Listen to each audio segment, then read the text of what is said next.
has been fired by SMU. Yeah, it's right here. So that led to Andy Enfield getting SMU. That led to Eric Musselman getting USC.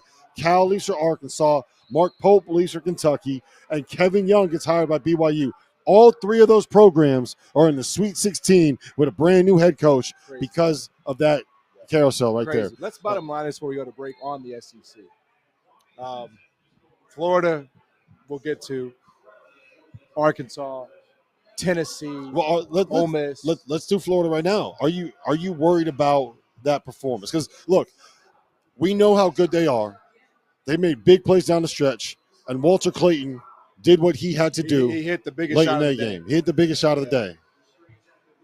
I'm definitely multiple worried about times Florida because I'm worried about Florida. I'm worried about Florida. They should have lost today.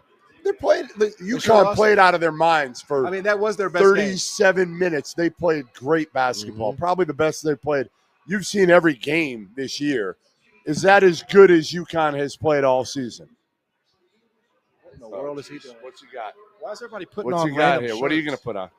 I'm just going to sit. Oh, look at him. He's putting on a Florida What Gators in the shirt. world? That's a schmedium. I lost the bet. I gotta pay a bet. That is insane. I lost the bet. Where everybody's worried. Why don't you have a Gator shirt? Gotta pay dues.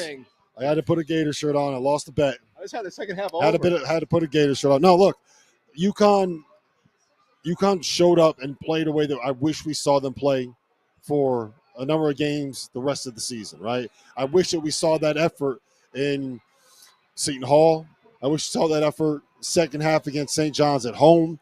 And if that happens, then I don't think UConn is an 8 seed. And if UConn's not an 8 seed, then we don't have to deal with these assholes in the second round of the NCAA. It was a hell of a game. But here, That was a great game. But the thing that gives me pause about Florida is they look rattled in the second half when they were down. Yeah, they looked like they knew that they were the 1 seed dealing with all of the pressure. And that makes me worried about what happens when they go up against a team that maybe has a little bit more talent. Like, I don't know, the Crab 5 in Maryland. Like, I don't know, someone like an Arkansas or someone like a Texas Tech. So I still think Florida and Duke are the 2 favorites to win this, in my mind. The 2 favorites to win this. But I'm leaning more towards Duke after seeing that because what happens if they get down early? Duke doing this. That's what you do. You trust Duke, Cooper Flagg, Proctor, Knipple, all those guys more than you trust those Florida guards. Yeah, and like with Duke, it's hard to know because when was the last time they were really tested? Like really tested when Cooper was on the floor. I mean, okay, can we talk about just that piece for a minute?